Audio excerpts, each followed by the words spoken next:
Hi, this is Dr. Rahman, and we've come to the end of 2021. I would like to personally thank everyone who has been supportive of Today's Woman GYN Boutique,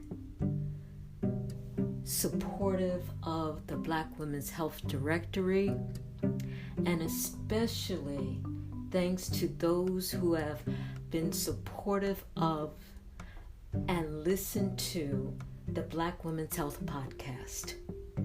Thank you, thank you, thank you to all. Your support and contributions and participation has enabled me to continue my clinical practice, to develop the directory, and to have the podcast continue. You may have a couple questions for me. Yes, I have a clinical practice, and do I only see Black women? The answer is no. Your next question might be, so then why do you put such an emphasis on Black women? For me, there are three reasons. The first is I'm a Black woman, and I feel an indebtedness to the Black women in my life who have supported, loved, and cared for me, often for no other reason than I am one of them. Second, I know as a healthcare physician that Black women are disproportionately affected by a myriad of health issues. And too often, all we hear are dismal statistics, and there seems to be very little effort made to improve, to acknowledge, to make things better for Black women. And third, I believe that if we can improve the health condition of Black women, if we can understand the mechanics and the dynamics involved in the pathophysiology of a number of medical conditions, we can then use that understanding to improve healthcare not only for Black women, but all women of color and all women. So I like to take this time to just talk about some healthcare matters that have come to light in 2021, but I feel as though we need to step back for just a moment into 2020 and mention two significant healthcare issues that occurred in 2020. The first is the AMA, the American Medical Association, the largest group of medical doctors in the United States, acknowledged in 2020 that racism in the United States is a public health care issue.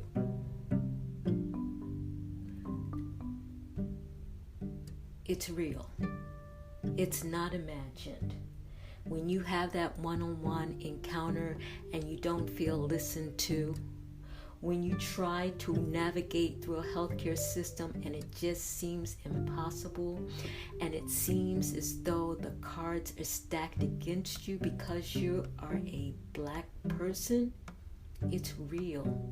It's not imaginary. Now, let's be clear. Acknowledging that there is a problem doesn't solve the problem. Similar to an alcoholic, acknowledging that one has a drinking problem doesn't make the problem go away. However, acknowledgement is a requisite step in my mind. You have to acknowledge that there's a problem before you can start to seek solutions. And so for this reason, the acknowledgement is important. The second thing that I like to mention, in 2020, then Senator Kamala Harris and House Representative Yvette Clarke introduced the fibroid bill into Congress. The bill called for more education and more research into fibroid tumors, which disproportionately affect Black women. The bill did not get through Congress, but that moment in time with 2 Black women in Congress representing Black women is a huge moment that should not go unacknowledged. Who else is going to speak up for the Black woman and her issues in Congress? It took 2 Black women. So for that reason, I thank now Vice President Kamala Harris and Representative Yvette Clarke for speaking up for Black women. Thank you. And we understand that even though the bill did not pass through, the marathon continues. Moving into 2021, there are a number of people, health organizations, issues that could be discussed. I like to just mention 3. The first is happened in April of 2021.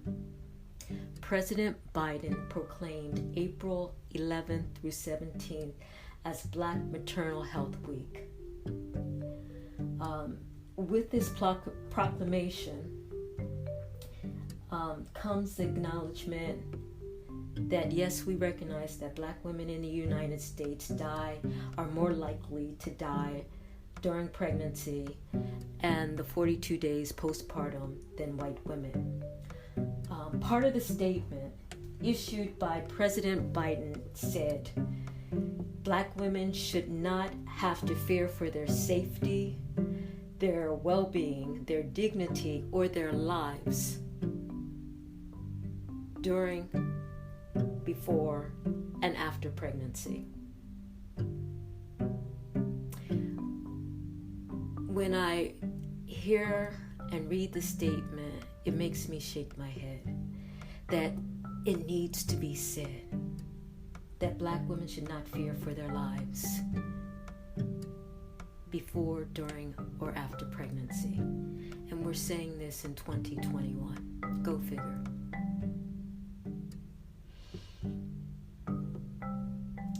But it's true. Black women are reportedly 2.5 times more likely to die during pregnancy and in the 42 weeks postpartum compared to white women.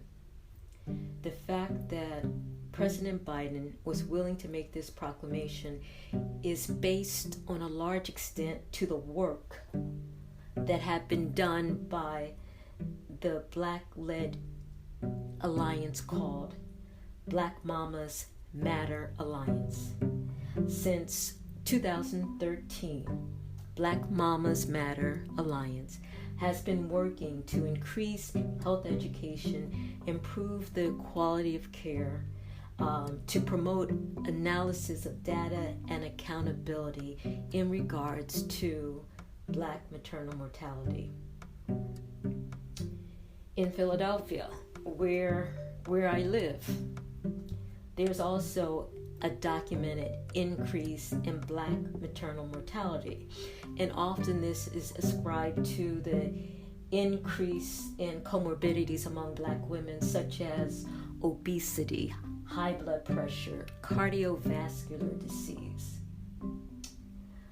But I have a problem with the maternal mortality review boards as they are. And the problem that I see is that often those that are reviewing the care are associated or affiliated or representative of those providing the care. And to my mind, that says there might be a possible conflict of interest. So to the Philadelphia Maternal Mortality Board, I say I'm available and I have no conflict of interest. But there is no question that Black women have a higher incidence of obesity, high blood pressure, cardiovascular heart disease compared to other women. But we don't have to accept this as being immutable. It can change. We need to start by paying more attention to what we are putting into our bodies, specifically the foods that we eat. We need to avoid the highly processed foods. We need to avoid the chemicals. The chemicals actually have names. The group of chemicals that can negatively affect the reproductive tract of a woman are called EDCs, endocrine disruptive chemicals. These chemicals are everywhere. They're in our food.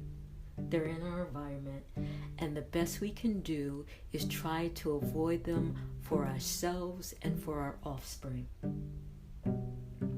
Moving on to the second. In 2021, Dr. Julie Palmer developed a predictive breast cancer model for Black women. Now, a predictive breast cancer model is given to women to identify women who might be at a higher risk for breast cancer so that they can start their screening at an earlier age. But what we know is that the current predictive breast models have not performed well for Black women. It is not uncommon for a young Black woman to be diagnosed and die from breast cancer before she would reach the age of recommended routine mammography screening. So Dr.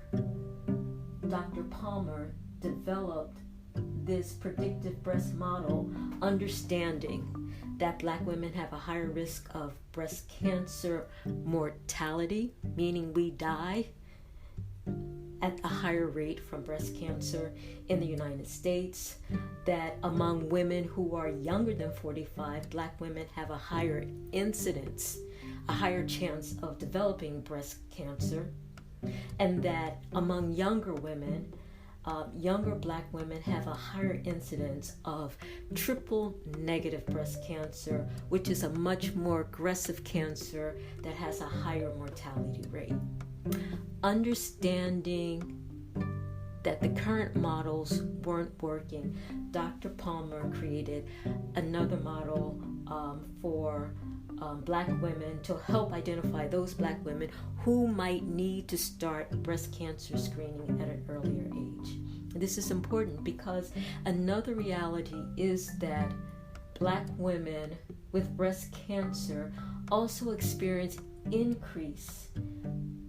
significantly worse financial ramifications, which contribute to higher stress, sometimes lower treatment compliance, and worse outcomes.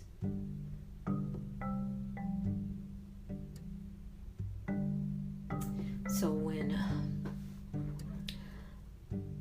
treating Black women, we need to take all of these considerations into account, and we thank Dr. Palmer, who is not a Black woman, for her work in identifying Black women who might be at a higher risk for developing breast cancer. The third thing I would like to mention is an organization called COPE, C-O-P-E, COPE, Mind the Mental. This is an organization which was created to address health issues in our youth. These issues are addressed through assessment, education, providing coping skills, and providing safe spaces and opportunities for our young. The founder and president of COPE, Mind the Mental, is Ms. Nicole Crawford. Ms. Crawford currently works as a medical technologist. She lives in Orlando, Florida. She is a graduate of Morgan State University, a wife and a mother of two. So here we have a woman who is working, has a family, and still finds the time to established this organization dealing with mental health issues in our youth. Ms. Crawford developed this idea, and when she realized that there was a need, her own due to a lack of coping skills, and also after conversations with others in the family, recognizing that there's truly a need for education across the board for all of us, and a greater willingness to address mental health issues in our community.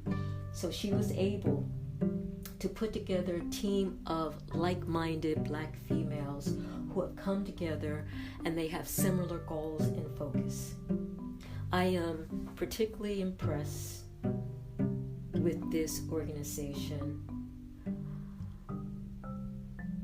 It's yet another example of what we are capable of doing. We should not underestimate what we can do.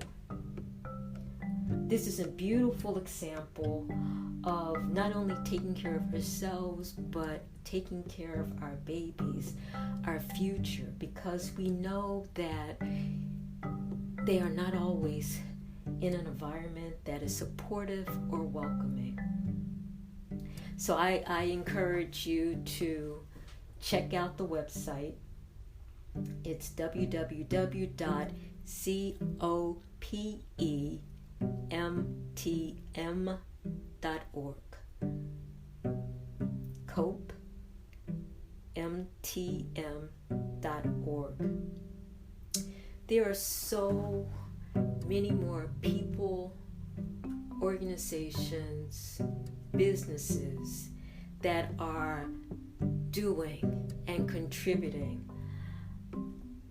I've just chosen to highlight these three.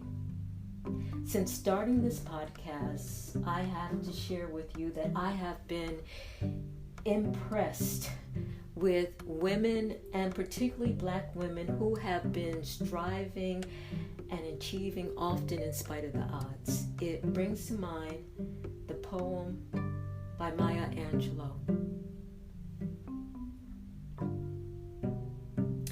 Does my sexiness upset you? Does it come as a surprise that I dance like I have diamonds at the meeting of my thighs, bringing the gifts that my ancestors gave? I am the hope and the dream of the slave. I rise, I rise, I rise. That's so beautiful. I get a little emotional at the end of the year.